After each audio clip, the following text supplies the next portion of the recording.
بسم الله الرحمن الرحيم.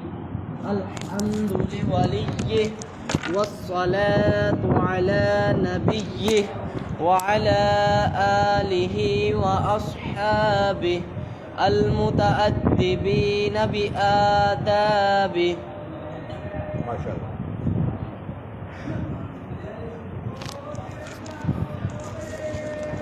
بسم اللہ الرحمن الرحیم.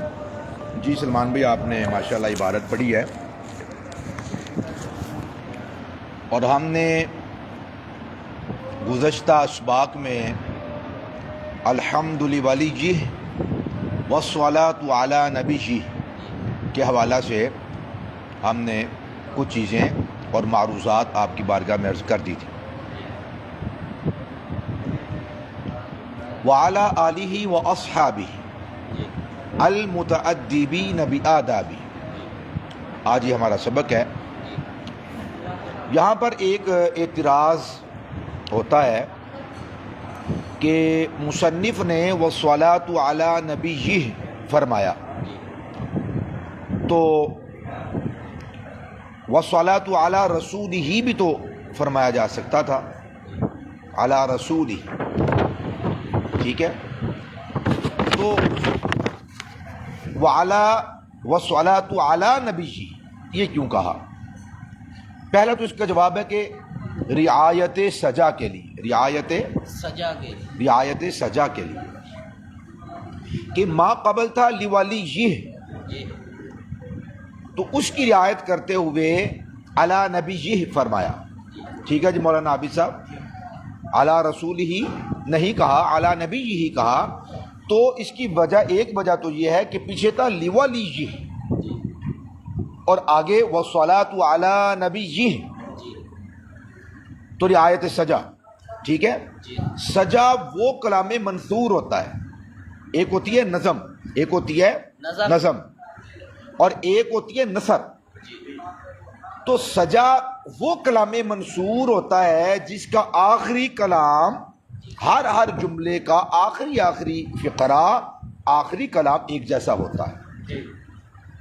تو اس کے اندر جو رعایت ہوتی ہے اس کو رعایت سجا کہتے ہیں. تو چونکہ اس نظم کے اندر آخری لفظ تھا لولیہ، تو آگے لے کر آئے والصلاۃ علی نبیہ. ٹھیک ہے بھائی. تو علی نبیہ یہ رعایت سجا کے لیے، رعایت سجا کے لیے. اور سجا یہ خوبصورت آواز کو کہا جاتا ہے، یہ خوبصورت آواز کو کہا جاتا ہے. عرب کہتے ہیں بھائی ناقۃ ساجعۃ، ناقۃ ساجعۃ، خوبصورت آواز والی اونٹنی. سمجھ میں آ رہی بات آپ؟ یا حمامۃ ساجعۃ، خوبصورت آواز والی کبوتری. تو چونکہ اسے ذرا کلام خوبصورت ہو جاتا ہے، کلام اسے خوبصورت ہو جاتا ہے. الحمد لولیہ والصلاۃ علی نبیہ وعلی آلہ واصحابہ المتأدبین بآدابہ، کلام خوبصورت ہو جاتا ہے. تو رعایت سجا کے لیے علی نبیہ ہی کہا. آپ کا ایک اور اعتراض ہو سکتا ہے کہ پھر الحمد لولیہ ہی کہا، تو یہاں پر بھی تو الحمدللہ کہا جا سکتا تھا، تو لولیہ کیوں کہا؟ یہاں پر بھی وہی جواب ہے کہ یہاں پر بھی رعایت سجا کرتے ہوئے لولیہ کہا. تو آپ کا اعتراض ہوگا کہ رعایت سجا تو ہوتی ہے ما قبل کلام کے بنا پر. یعنی ہم نے یہ جو جواب دیا نا مولانا عابد صاحب، والصلاۃ علی نبیہ، یا رسول ہی نہیں لے کر آئے مصنف، علی نبی ہی لے کر آئے. تو اس کی کیا وجہ ہے؟ علی نبیہ یہ بڑا کہا، تو علی نبیہ کہا رعایت سجا کے لیے. یہ والی جو لفظ پیچھے لولیہ ہی آیا تھا، تو اس کی رعایت کرتے ہوئے آگے علی نبیہ کہا. تو آپ کہیں گے کہ یہ تو بات ٹھیک ہوگی کہ علی نبیہ کے اندر رعایت سجا ہے، لولیہ کے اندر استاذ گرامی آپ کہہ رہے ہیں کہ لولیہ ہی کے اندر رعایت سجا ہے. تو یہاں پر کیوں رعایت سجا ہے؟ رعایت سجا تو ہوتی ہے ما قبل کلام کے بنا پر. کہ ما قبل کلام ایسا ہوتا ہے، بعد میں ویسا کلام لے آتے ہیں. یہی بات اعلیٰ نبی یہی کے اندر آپ فرمائیں تو بات درست ہے، لیبلی یہی کے اندر آپ یہ بات کہیں تو درست نہیں ہے. کیوں کہ سجا کی جو رعایت ہوتی ہے وہ ما قبل کلام کے بنا پر ہوتی ہے، ما قبل میں تو ایسا کلام ہی کوئی نہیں. اعتراض سمجھ میں آیا بھئی آپ کے؟ مولانا آپ کے اعتراض سمجھ میں آ گیا جی کہ الحمدللہ یہی کے اندر آپ کا یہ جواب درست نہیں ہے. تو میں عرض کروں گا کہ یہاں پر یہ جواب بھی درست ہے. کیوں؟ ملا جامی عبد الرحمن جامی رحمۃ اللہ تعالی علیہ کے ذہن کے اندر یہ بات موجود تھی کہ میں نے اس کے بعد والصلاۃ علی نبیہ کہنا ہے، تو والصلاۃ علی نبیہ آپ کے ذہن میں موجود تھا. سمجھ میں آ رہی نا؟ اگرچہ اس کی وضع ابھی کی منقوش صورت میں نہ فرمائی تھی، آپ کے ذہن میں یہ والی عبارت موجود تھی اور منقوش تھی، اس وجہ سے لبلیہ کے اندر بھی رعایت سجا ہی ہے. تیسری بات، علی نبی یہی کہا، علی رسول ہی کیوں نہیں کہا؟ علی نبی یہی کہا، علی رسول ہی کیوں نہیں کہا؟ تو یاد رکھیے، ایک ہے نبوت اور ایک ہے رسالت. نبوت خاص ہے، رسالت عام ہے. صحیح ہے جی؟ تمام کے تمام نبی انسانوں میں ہوئے اور مردوں میں ہوئے. تمام کے تمام نبی انسانوں میں ہوئے اور مردوں میں ہوئے. کوئی بھی نبی غیر انسان نہیں، کوئی بھی نبی غیر انسان نہیں. اور رسول عام ہے، انسانوں میں بھی رسول اور فرشتوں میں بھی رسول ہیں. فرشتوں میں بھی رسول ہیں، یعنی جن کو اللہ تعالیٰ کسی مقصد کے تحت دنیا میں نازل فرماتا اور حکم فرماتا، کسی مقصد کے لیے اس دنیا میں بھیجتا تھا تو وہ رسول بن کر آتے تھے. حضرت جبرائیل امین علیہ الصلوۃ والسلام کے بارے میں فرمایا، انہ لقول رسول کریم ذی قوۃ عند ذی العرش مکین مطاع ثم امین وما صاحبکم بمجنون وَلَقَدْ رَآهُ بِالْأُفُقِ الْمُبِينِ. تو دیکھو حضرت جبریل کو کہا لَقَوْلُ رَسُولٍ کریم. بات سمجھ آ رہی ہے؟ تو اسی طرح قرآن مجید سورہ مریم میں حضرت جبرائیل نے کہا تھا حضرت مریم سے رضی اللہ تعالیٰ عنہ، انما انا رسول ربک لأہب لک غلاما زکیا، بے شک میں آپ کے رب کی طرف سے رسول بن کر آیا ہوں. گل سمجھ آ رہی جی؟ تو پتا چلا کہ جو نبی یہی ہے یہ خاص ہے انسانوں کے ساتھ، اور رسول یہ عام ہے. نبیوں میں بھی ہوتا ہے رسولوں، فرشتوں میں بھی رسول ہو سکتا ہے، فرشتوں میں بھی رسول ہو سکتا ہے. بولنا ابھی صاحب بات سمجھ آئی ہے؟ تو اب یہ کتاب چونکہ شرح ملا جامی شریف لکھی جا رہی ہے تو یہ خاص خاص مقاصد اور خاص ذوالخواص فوائد کو اس کے اندر بیان کیا جا رہا ہے. اس لیے یہاں پر بھی والصلاۃ علی نبیہ، یعنی نبی کی صفت لے کر آئے، رسول ہی کی صفت لے کر نہیں آئے. بات سمجھ میں آ رہی بھائی آپ کی؟ اور بھی اس کے کئی جوابات ہو سکتے ہیں. آگے فرمایا وعلی آلہ واصحابہ، اور آپ صلی اللہ تعالی علیہ وآلہ وسلم کی آل پر اور آپ صلی اللہ تعالی علیہ وآلہ وسلم کے اصحاب پر. صحیح ہے جی؟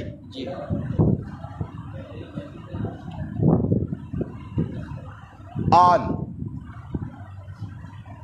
کیا لفظ آیا بھائی؟ وعلی آلہ.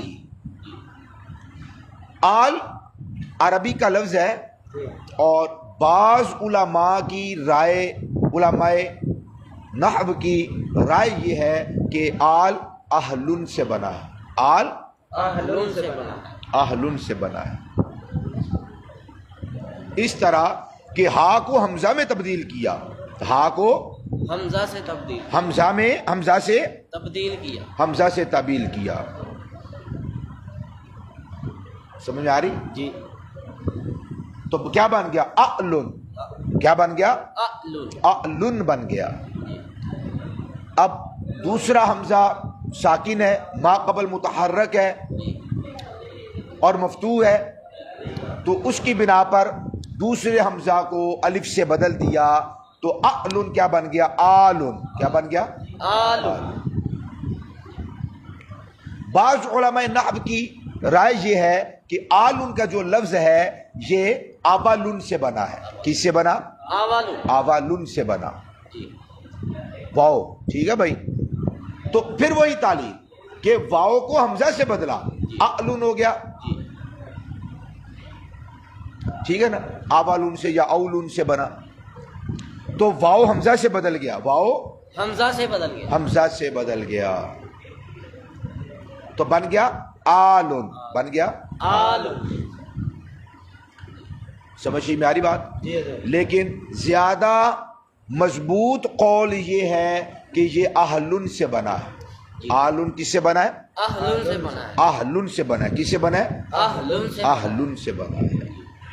کیوں کہ ایک قاعدہ ہے، قاعدہ یہ ہے کہ التصغیر والتکسیر جی. یردان الاشیاء الی اہلیہا. التصغیر والتکسیر یردان الاشیاء الی اہلیہا. مولانا ابی صاحب میرے ساتھ پڑھیے. التصغیر التصغیر والتکسیر والتکسیر یردان الاشیاء یردان الاشیاء الی اہلیہا. الی اہلہا. التصغیر والتکسیر التصغیر والتکسیر یردان الاشیاء یردان الاشیاء الی اہلیہا. الی اہلہا. بھائی قاعدہ ہے، آپ نے جس بھی لفظ کی اصل کو دیکھنا ہے کہ اس لفظ کی اصل کیا ہے، جی. آپ اس کی تصغیر بناؤ جی. یا تصغیر کو تلاش کرو. میرے خیال میں عربی کا کوئی ایسا لفظ نہیں کہ جس کی تصغیر آپ کو لغت کی کتابوں میں یا علماء کی کتب میں یا شروحات میں نہ مل جائے. صحیح. اب تھوڑا سا تتبع کریں گے، اب تھوڑی سی کوشش کریں گے تو آپ ہر اس لفظ کی تصغیر بنا سکتے ہیں کہ جس کی تصغیر آتی ہے.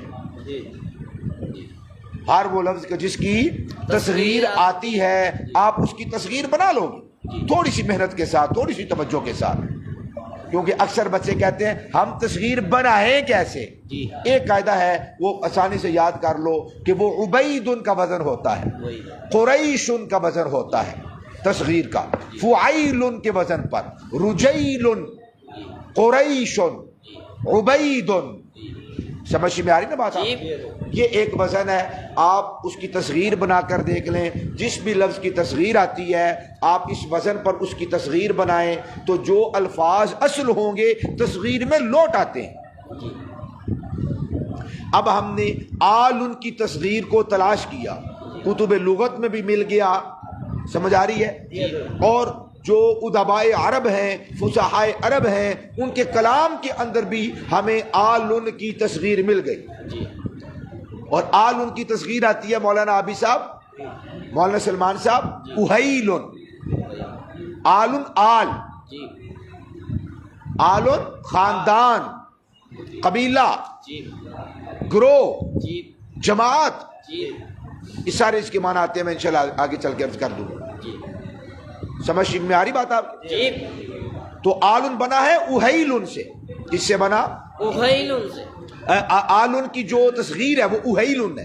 آلن کی تصغیر اہیلن ہے. دیکھو ہاں آیا کہ نہیں آیا لوٹ کر؟ جی. آیا کہ نہیں آیا؟ جی. آ گیا نا اہیلن. کیا اہیلن؟ ہاں پڑھ رہا ہوں کہ نہیں پڑھا؟ جی. تو دیکھ لو پتا چلا کہ آلن اہلن سے بنا ہے. کہ آلن کی تصغیر اہیل آتی ہے. آلن کی تصغیر اہیل آتی ہے. اہیل آتی ہے. بات سمجھ آ رہی ہے بھائی؟ جی. ارزن بھی مؤنث ہے، مؤنث اسمائی ہے. کیا ہے؟ مؤنث اسمائی ہے. اسمائی ہے. آپ اس کی تصغیر بنا لو، آپ کو دو چیزیں پتہ چل جائیں گی. یہ چیز پتہ چلے گی کہ اردن مذکر ہے کہ مؤنث. بچوں کو تو یہ بتایا تھا نا بھائی مؤنث اسمائی ہے. جی آپ اس کی تصغیر بنا لیں. جب ہم نے اس کی تصغیر بنائی اردن کی تو اردن کی تصغیر آتی ہے اریضۃ. کیا؟ اریدۃ. اریضۃ. جی اریضۃ. تو اریضۃ مذکر ہے کہ مؤنث؟ مؤنث. کیا علامت ہے اس کے آخر میں؟ تائے تانیث. شاباش، ویری گڈ مولانا عبد القاسم محمود صاحب، زبردست بھائی. اس کے آخر میں تائے تانیث. تائے تانیث آ گئی. تو پتا چلا کہ اردن بھی کیا ہے؟ مؤنث مؤنث اسماعی ہے. سماعی ہے. سمجھ آ رہی؟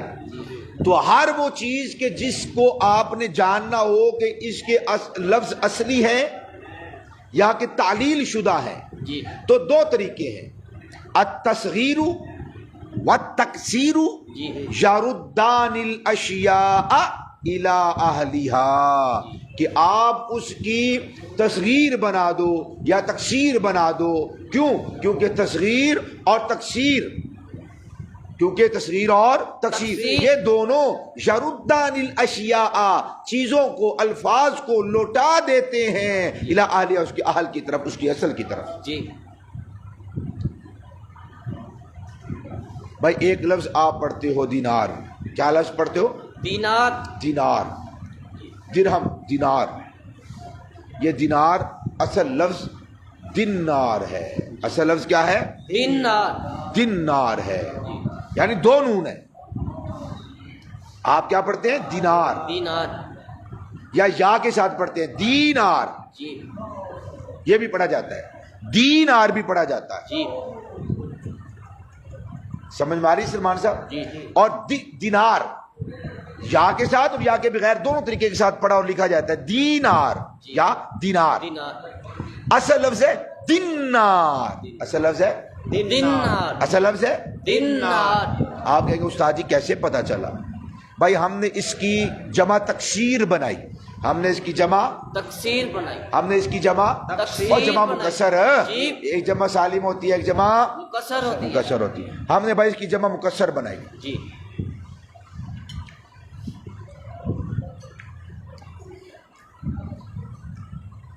درہم کی جمع مکسر کیا ہے؟ دراہم. دراہم. اور دینار کی جمع مکسر کیا ہے؟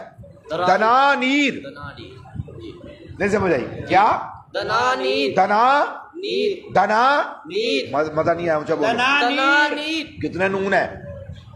دو نون. جی دو نون آئے کہ نہیں؟ دنانیر وہ تو جمع ہے نا، جی وہ تو جمع مکسر ہے. جی دنانیر. جی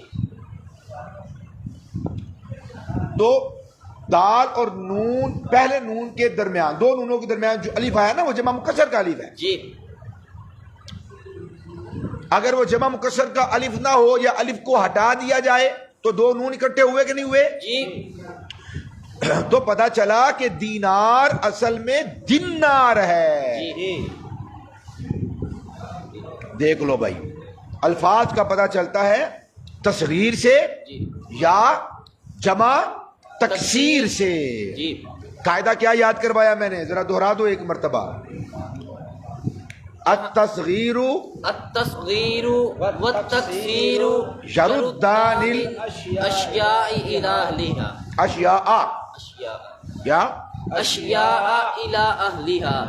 التصغیر والتکسیر یردان الاشیاء الی اہلہا. الی اہلہا. التصغیر والتکسیر یردان الاشیاء الی اہلہا. صحیح ہے. سمجھ میں آ رہی بات آپ کی؟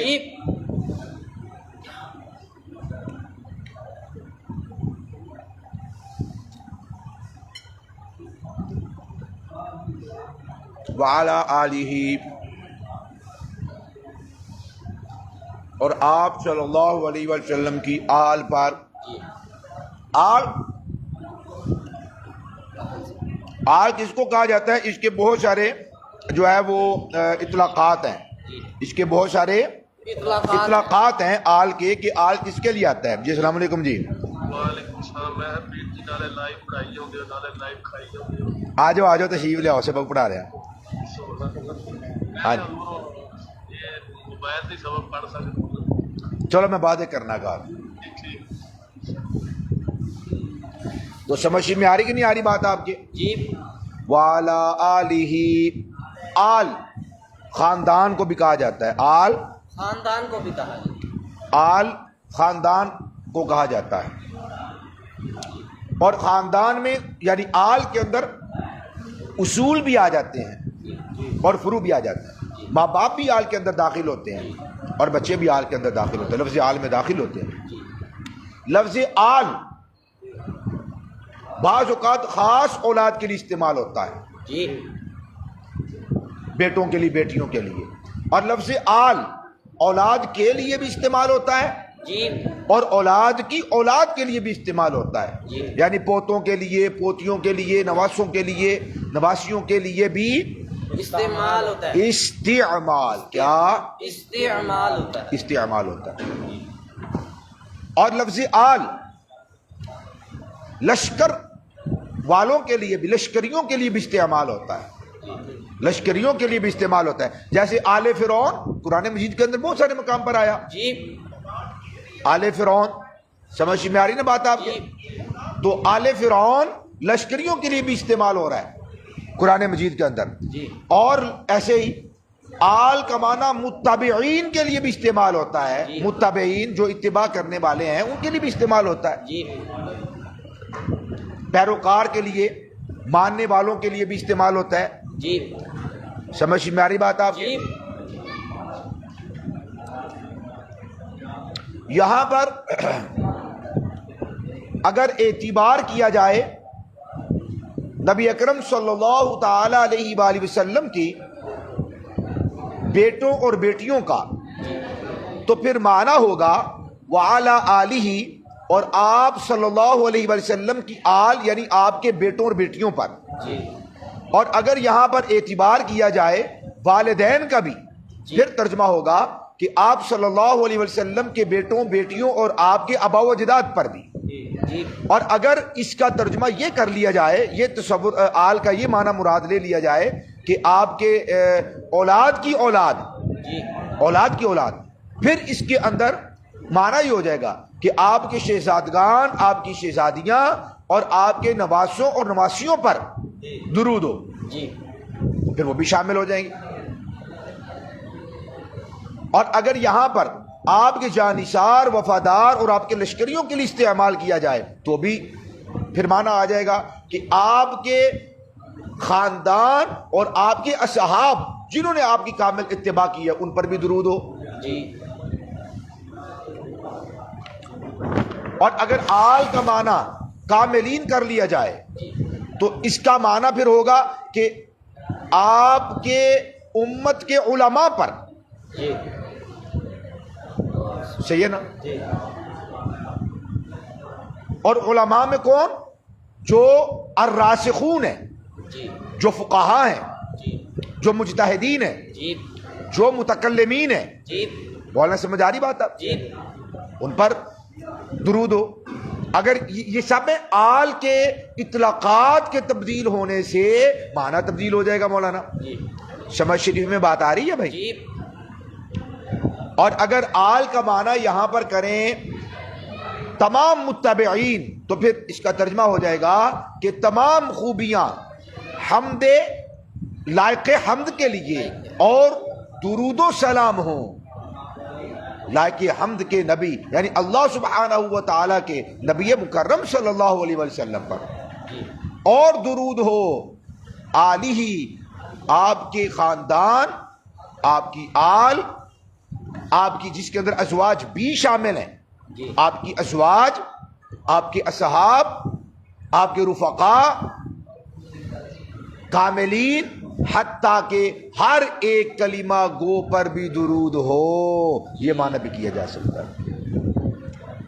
یہ سب کس کے معنی میں نے کیے ہیں؟ آل کے معنی کیے ہیں، ٹھیک ہے بھائی؟ آل کا ایک معنی نہیں ہوتا، آل کے بہت سارے معنی ہوتے ہیں۔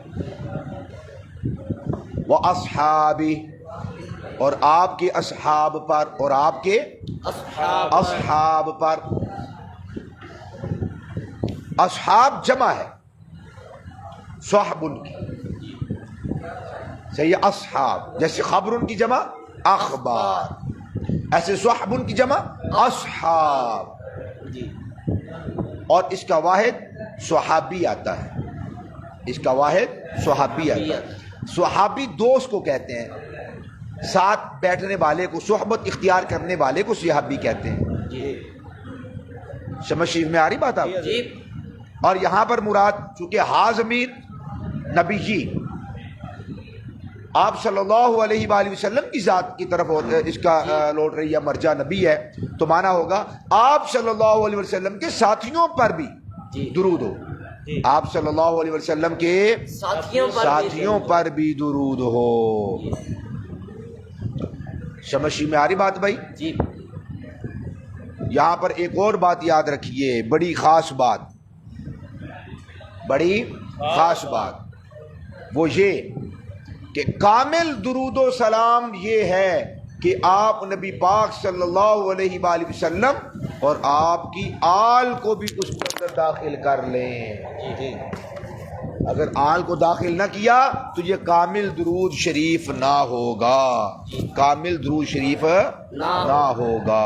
کامل درود شریف کب ہوگا؟ کامل درود شریف تب ہوگا جب آپ آقا کریم صلی اللہ علیہ وسلم کی ذات پر اور آپ کے آل پر درود بھیجیں. اصحاب رسول نے عرض کی, سیاستہ کے اندر موجود, سیدی یا رسول اللہ صلی اللہ علیہ وسلم, ہمیں یہ تو معلوم ہو گیا کہ سلام کیسے بھیجنا ہے, اور اشارہ تھا السلام علیک ایھا النبی ورحمۃ اللہ وبرکاتہ, السلام علینا وعلی عباد اللہ الصالحین. سید یا رسول اللہ, ہمیں یہ تو معلوم ہو گیا کہ سلام کیسے بھیجنا ہے, ارشاد فرمائیے درود کیسے بھیجنا ہے. تو آپ صلی اللہ علیہ وسلم نے ارشاد فرمایا اللہم صلی علی محمد وعلی آل محمد. تو حضور آقا کریم صلی اللہ علیہ وسلم نے درود شریف کے اندر آپ صلی اللہ علیہ وسلم نے اپنی اولاد کو بھی داخل فرمایا. یہ کامل درود اور باعث برکت ہے, باعث فضیلت ہے.